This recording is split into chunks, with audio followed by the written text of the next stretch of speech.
Hamiltonian graph.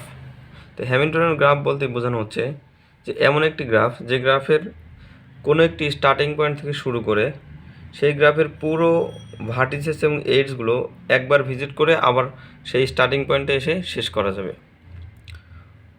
তো আমাদের এই গ্রাফটিতে দেখুন, আমরা যদি ভার্টিসেস এ থেকে শুরু করি, এ থেকে বিতে আসতে পারি, বি থেকে সিতে আসতে পারি, এবং সি থেকে ডিতে আসতে পারি, ডি থেকে ইতে আসতে পারি, এবং ই থেকে এফে, এবং আমরা আবার এফ থেকে এতে ব্যাক করতে পারি। তো এই যে পুরো গ্রাফটা আমরা ভিজিট করলাম, দেখুন প্রতিটা ভার্টিসেস একবার কিন্তু আমরা ইউজ করছি এবং প্রতি এইডসও একবার ইউজ করছি এবং পুরো গ্রাফটা আমরা ভিজিট করতে পেরেছি।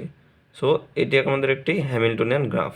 দেখুন আমাদের এ থেকে শুরু করেছি, আমরা বিতে আসছি, বি থেকে সিতে আসছি, সি থেকে ডিতে আসছি, ডি থেকে ইতে আসছি, ই থেকে এফে আসছি, এফ থেকে আবার এতে ব্যাক করেছি। সো এই যে আমাদের পুরো গ্রাফটা আমরা ট্রাভার্স করলাম, প্রতিটি ভার্টিসেস শুধুমাত্র একবার ইউজ করছি এবং প্রতিটি এইডস একবার ইউজ করছি। সো এটা একটি হ্যামিল্টনিয়ান গ্রাফ।